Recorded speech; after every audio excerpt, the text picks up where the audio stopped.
आप सभी लोगों का बहुत बहुत स्वागत है।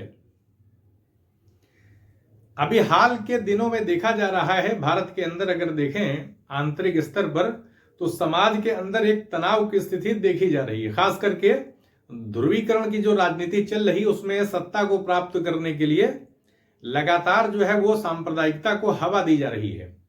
और इसी सांप्रदायिकता के आधार पर कुछ लोग जो है राजनीतिक रोटी जो है सेक रहे हैं, उनको इसका लाभ मिल रहा है। लेकिन इस प्रकार की मानसिकता जो है वो देश की एकता और अखंडता के लिए बहुत बड़ा खतरा पैदा करती है। क्योंकि अगर हम सांप्रदायिकता को हवा देंगे, धर्म के आधार पर राजनीति करेंगे और समाज के अंदर विभाजन शुरू हो जाएगा, नफरत की भावना शुरू हो जाएगी, क्योंकि किसी भी देश की स्थिरता के लिए बहुत ही खतरनाक होता है। तो इसीलिए भारत के संविधान ने न्यायपालिका को जिम्मेदारी दी है कि न्यायपालिका कार्यपालिका और विधायिका पर नियंत्रण रखे। अगर भारत की न्यायपालिका थोड़ा सा भी ढीली होगी तो भारत के अंदर इतनी विविधता है और स्वार्थ इतना हावी है कि देश को अस्थिर करने में लोग अपनी भूमिका निभाने लगेंगे। इस प्रकार के तत्व तो हर जमाने के अंदर रहे हैं, हर वर्ग के अंदर। तो जरूरत इस बात की है कि हम धर्म के आधार को छोड़ते हुए अर्थव्यवस्था को पकड़ें, क्योंकि चीन लगातार अपनी शक्ति बढ़ाता जा रहा है और जब शक्ति बढ़ जाती है तो फिर क्या होता है, उसका कहीं ना कहीं दुष्प्रभाव देखने को पड़ोसी देशों के संदर्भ में मिलता है। लोग दबाने की कोशिश करते हैं और भारत को कमजोर करने की बहुत सारे लोगों की मानसिकता है। खासकर पड़ोसी देशों में देखा जाए तो युद्ध हमारा पाकिस्तान से भी हुआ है, चीन से भी हुआ है लगातार।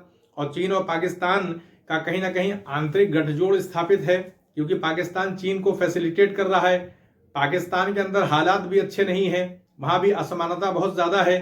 तो वो इलाका भी एक तरह से भट्टी पे समझ लिए, वहां भट्टी सुलग रही है। कभी भी वहां पर राजनीतिक स्तर पर अस्थिरता देखने को मिल सकती है। अगर हम चीन की बात करें तो चीन पूरी तरीके से साम्राज्यवादी देश के रूप में उभर रहा है। वो आर्थिक ताकत को अर्जित करके अपने कह सकते हैं कि साम्राज्यवादी लक्ष्यों को पूरा करने की तरफ आगे अग्रसर होगा। पूरा ध्यान चीन का इसी पर है, लगा हुआ है कि हम इतना आर्थिक जाल मजबूत कर लें कि उसके आधार पर जो है कोई भी देश चीन को चुनौती न दे पाए। इसी तरीके से जब अर्थव्यवस्था मजबूत होती है तो फिर रिसर्च में भी पैसा झोंका जाता है, लगाया जाता है। इसीलिए आप देखेंगे चीन जो है वो विज्ञान और तकनीक के क्षेत्र में बहुत तेज से आगे गया है। मोबाइल की फील्ड के में अगर देख लें तो चीन जो है वो बड़े स्तर पे, बहुत व्यापक स्तर पर आगे निकल चुका है। तो हमारे पड़ोसी देशों में दो दो परमाणु संपन्न देश बैठे हुए हैं जिनसे कि हमारा संघर्ष हो चुका है। ऐसे में हम अपने अंदर जो है धर्म के आधार पर राजनीति कर रहे हैं। देश की अर्थव्यवस्था इससे कमजोर हो जाएगी। समाज जब टूट जाएगा तो आपस में जब शंकाएं पैदा हो जाती हैं तो कोई देश कैसे मजबूत होगा, आगे जाके इसका क्या परिणाम निकलेगा। तो इसलिए नागरिकों के लिए जरूरी है कि वो अपने दिमाग को खोलते हुए भविष्य के संदर्भ में कल्पना करें कि आगे क्या होगा। अभी अगर देश में मान लिए बहुत तनाव चलता रहा इसी आधार पर, तो समय हमारा व्यतीत होता चला जाएगा और आर्थिक क्षेत्र में हम असफल होते चले जाएंगे और सरकारें उस नाकामी को छुपाने के लिए सांप्रदायिक राजनीति को और हवा देती रहेंगी, क्योंकि उन्हें अपनी नाकामी को छुपाने के लिए और कौन सा अच्छा रास्ता मिलेगा। बेहतर रास्ता यह है कि लोगों को इसी तरीके से आपस में संघर्षरत कर दिया जाए। तो इसलिए बहुत ही ज्यादा नागरिकों को सावधान रहने की जरूरत है। अगर नागरिक सावधान नहीं रहते हैं तो कहीं ना कहीं जो दुष्परिणाम होते हैं वो नागरिकों के ऊपर ही आते हैं। और जिनके पास पैसा है वो कहीं ना कहीं अपनी सुरक्षा कर लेते हैं। भारत इतना विविध देश है, तो ऐसे में बहुत बड़ी चुनौती आर्थिक क्षेत्र में है कि किस आधार पर किया जाए। केंद्र सरकार को अपने को बहुत ही ज्यादा मजबूत बनाने की कोशिश करनी चाहिए और राज्यों को निर्देश दिया जाए, जैसा कि संविधान में है, कि किसी भी राज्य के अंदर दंगा नहीं होना चाहिए और सांप्रदायिक राजनीति को पूरी तरीके से बंद किया जाए। क्योंकि अगर भारत सरकार मजबूत नहीं होगी तो फिर चीन और पाकिस्तान से अगर भविष्य में कोई संयुक्त खतरा हुआ या किसी भी तरह से टेंशन वहां पर क्रिएट हो जाती, जैसे कि समय समय पर होती है, और कोई भी अप्रिय घटना घटती है, तो समाज जब विभाजित होगा, कमजोर होगा, हिंदू और मुसलमानों के बीच में अगर गैप हो जाएगा, इस धर्म की राजनीति जो है इंसान को एकदम किनारे पे लाके खड़ा कर देती है, नफरत जो है वो पैदा कर देती है। तो ऐसे में अविश्वास किसी भी देश की स्थिरता के लिए बहुत ही घातक होता है।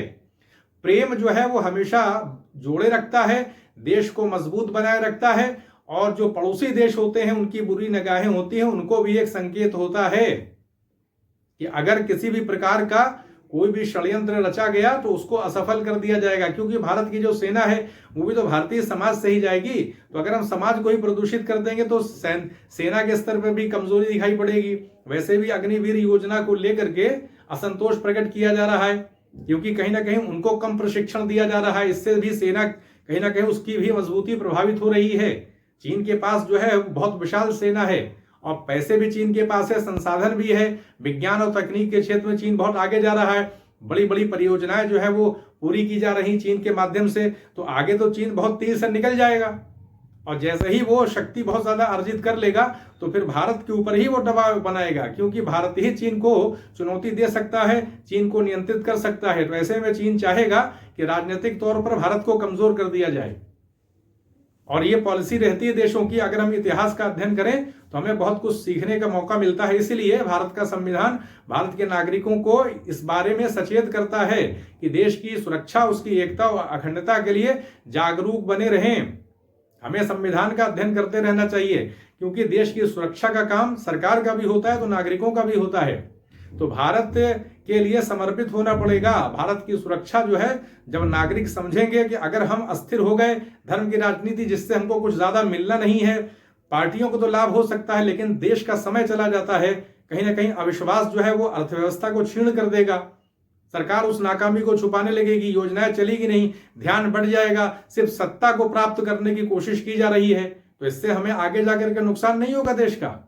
तो इसलिए जरूरी है कि केंद्र की सरकार हमेशा से भारत के अंदर, कोई भी शक्तिशाली केंद्र सरकार लंबे समय तक चल नहीं पाती है।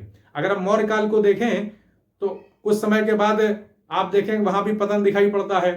तो भारत का चरित्र ऐसा है कि संविधान ने इसीलिए केंद्र को शक्तिशाली बनाया है, राज्यों को स्वीकार करते हुए भी, ताकि केंद्र जो है यहाँ शक्तिशाली बना रहे। लेकिन दिखाई ये पड़ रहा है कि केंद्र की सरकार जो है वो कहीं ना कहीं मेच्योरिटी जो होती है उसका परिचय नहीं दे रही है, अपरिपक्वता का कहीं ना कहीं प्रदर्शन दिखाई पड़ रहा है। क्योंकि सख्त निर्देश जारी किए जाने चाहिए। मणिपुर के अंदर जो कुछ हो रहा है उसको रोका जा सकता था, वहां इतनी सिचुएशन खराब नहीं होती। तो केंद्र सरकार जो है अपनी शक्ति को अगर डाइल्यूट करेगी तो फिर आगे जाकर के पड़ोसी देशों से सामना अगर होगा तो कैसे केंद्र सरकार मजबूती से लड़ पाएगी।